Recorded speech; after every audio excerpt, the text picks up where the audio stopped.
Good evening everyone, my name is Crystal and welcome to my YouTube channel. If you like my videos, please smash that like button, please do subscribe. So I'm been in my flat most of the day. I just go out to walk my dog. I try and keep safe because somebody's obviously been spreading rumours about the place that I'm a prostitute. Now I can see where this crap is coming from every day. Alexa, what's the time, please? The time is 6:09 p.m. So just over an hour ago, my mum rang my mobile phone, and let's listen to it.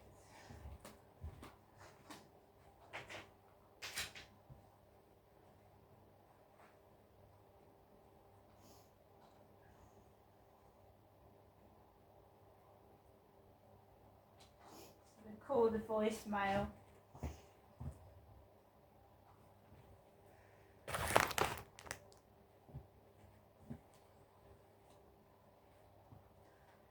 Welcome to your EE voicemail. You have 2 new messages and 3 saved messages. First new message. Received today at 10:24 a.m. Good morning, Vanessa. Message deleted. Next new message. Received today at 4:41 p.m. Good late afternoon, Jeanette. Giving you another telephone call, letting you know that I'm thinking of you and caring for you. Okay, Janessa? I hope you had a good day today, thinking about you, and I give you another ring late tonight. Not late, late for me. Bedtime tonight to wish you good night and God bless. Goodbye for now, Janessa. Bye. To return the call at your normal call rate, message deleted. So all I get is my mother calling.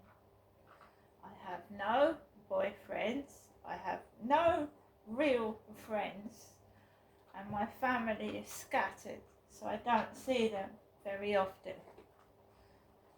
I've got family in London, I've got family in Gloucestershire, and just my mother who lives down in the Medway area because my dad died a few years back. So I just get calls from my mum. There was 2 calls yesterday, there was two calls the day before because she said she fell asleep on the sofa.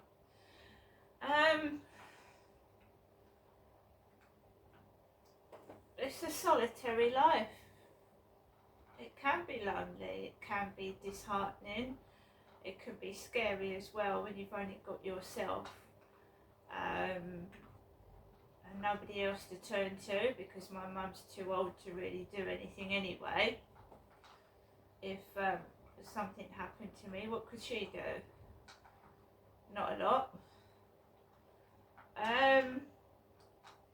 So I came back from walking Max this afternoon.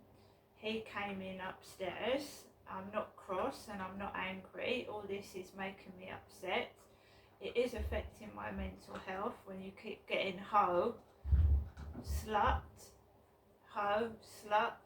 that kind of thing sent to you through Facebook and TikTok. I don't know where that's coming from because I go outside usually wearing a coat and a pair of trousers.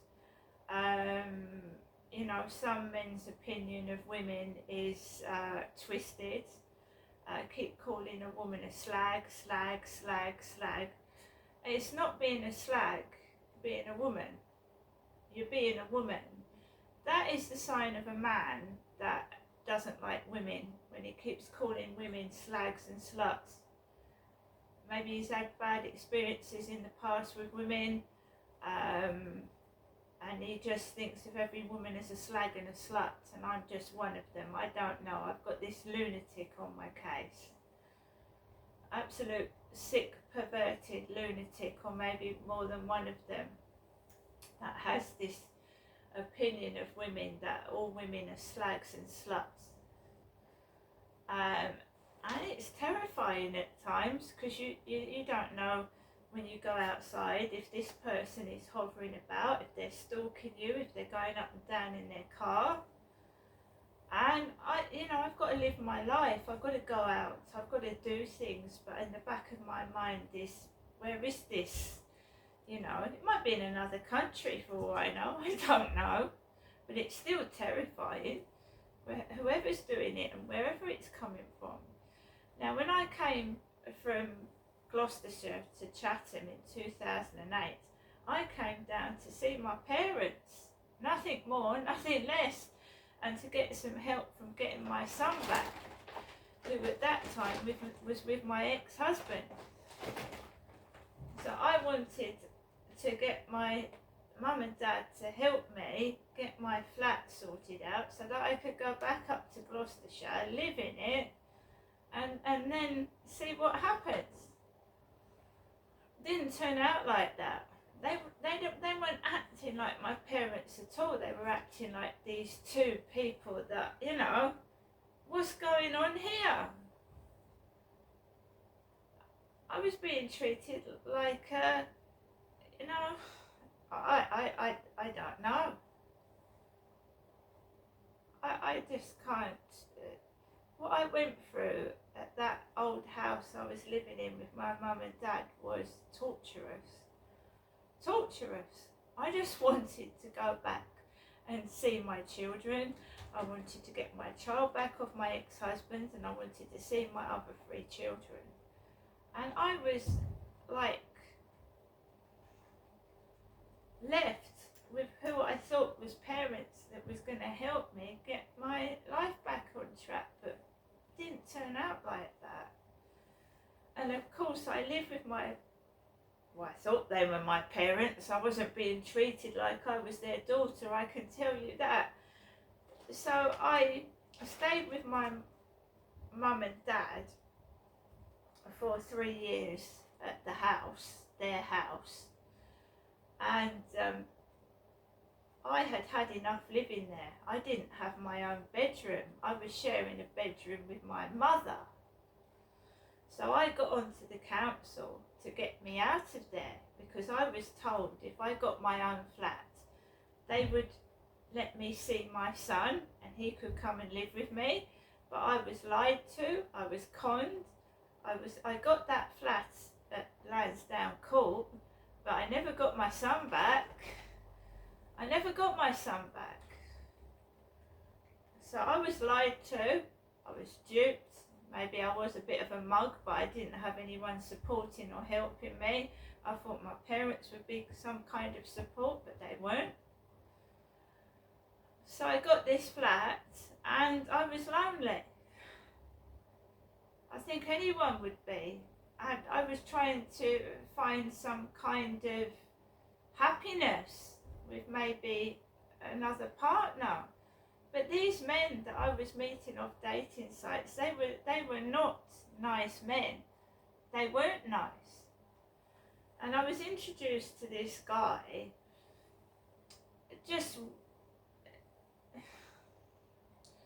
So one of my family members introduced me to this bloke who was living in the same block of flats as myself, but he was at the bottom and I was at the top flat. He was at the bottom. And I went into this guy's flat. It was a short little guy in a pair of shorts. He was all hairy. And I went into his flat and I just thought, man, oh, he's a funny guy. He's a little guy. But I thought it was strange to answer the door in a pair of shorts with a hairy chest. My family member was with me in his flat. And then, this guy says, why don't you invite, I got invited over without the family member with me. And he initiated intimate relations almost straight away. And my family member had told this guy to look after me, that I suffer from depression, I need looking after, maybe take me out for a meal and look after me. This guy did not do that. This guy initiated intimate relationships straight away. He was nice to me for 2 weeks. So he was really nice. He was like going round to his flat. He was like, you know, using me for you know what. And then the mind game started. Like, he would tell me to come and knock on his door at 6:30. Knock on the door, he wouldn't be in. He started buzzing on my buzzer, coming up the stairs when he felt like it into my flat, but then I couldn't go round to his unless he told me. He started just playing mind games and being really, really nasty and cruel to me. He was inviting homeless men into his flat and addicts. And I remember going into his flat once and there was like roaches, a tin of roaches. And he left me in his flat alone with this drug addict, and there was a fight, and this guy got beaten to a pulp, and I was shit scared. His mate was upstairs. He didn't come down to interfere. His mate said, well, you deserved it, and I didn't know what to do. So this guy, they were both cut, but the guy I was seeing was covered in blood on the floor, and I'd never experienced anything like that in my life. I'd never taken drugs. I'd never been out with drug addicts, and I didn't know what the fuck was going on. And this guy had left me in his kitchen with this guy with a knife in his hand, and he went out to throw the rubbish. And next thing you know, there's a fight, there's blood all over the place, and this guy won't go to hospital. He said, oh, it's happened before, I've got a scar on my head. And I thought, well, I don't want to live a life like that. So, he was also an alcoholic. There was bottles of Lambrini all over the flat, 20, 30 bottles of Lambrini all over the floor. He was obviously addicted to sex as well. And he was really cruel to me. He'd show me pictures of black women with great big, like, bouffant hairstyles. And he was like, to say this is going to sound really bad, but I suppose I've got to get it out of my system. I don't know if my mum knew this guy that I was supposed to be seeing, who was supposed to be helping me and be my friend, but he was nasty and horrible, and he hurt my cat as well. I used to torture my cat. Well, at the house where I was staying with my parents, I was sharing a bedroom with my mum, Jennifer. Now, you've seen my mum, the big elderly lady. Well, she wasn't so big and elderly. About 15 years ago, she wasn't so big and elderly. She was quite, strong. She was going up and down Grove Road in Chatham to bring my dad Derek's beer up the road. She used to go down the road and carry bags up a hill, because my dad had brandy and cans of beer. She used to carry it up Grove Road, which is a very steep road, and bring my dad's beer home to him. Well, I shared a bedroom with my mother. She slept in one bed, and I slept in a single bed near to my mother's bed because it was crowded. It was a 2-bedroom house. My dad had a double bed in his bedroom. My mum had a double bed to herself, and I was sleeping in a single bed next to my mum. And she would make noises and frighten me at night. It sounded like I was sleeping next to a wild animal. Because I went to my mum's the other day, and she lies back with her mouth wide open. I said, why are you imitating my dad in the coffin? I said, that's what my dad looked like in the coffin. I said, are you trying to copy how my dad was lying in the coffin? She went, no, I'm not doing that. Well, why are you laid like that with your mouth wide open? And she knew she's doing it on purpose, because I went to get up and she opened one of her eyes like my dad. My dad died with one of his eyes open.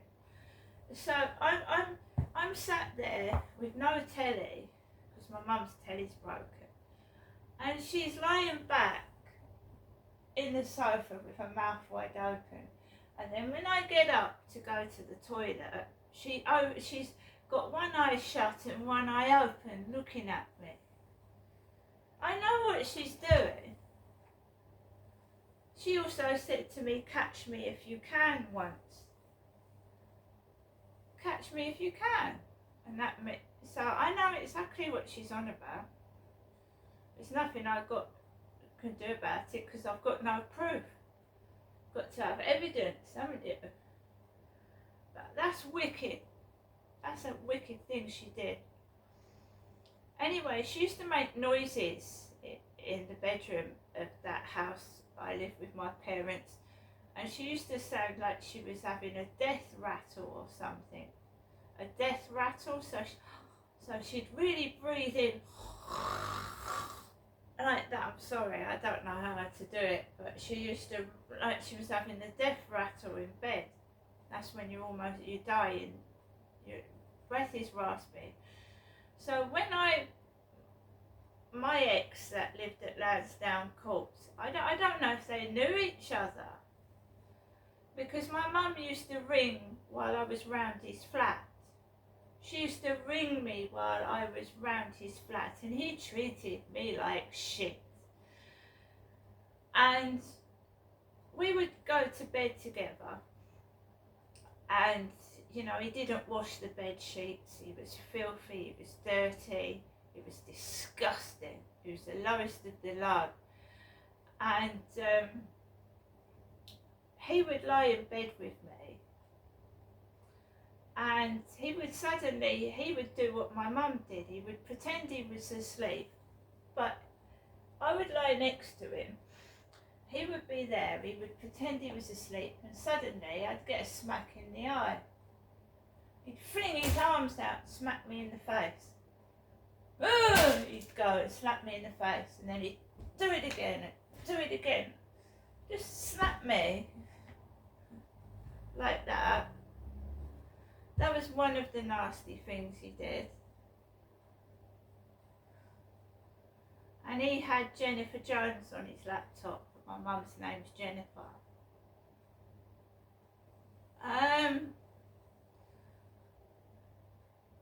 So I get called slag, prostitute, slut. But I was looking for a genuine man to settle down with. And I get these most disgusting, vile, perverted specimens of human beings. And they tried that Charlie. And my ex was an alcoholic. Not me. I don't drink, I don't take drugs, and I don't smoke. So there you go, that's another story for you.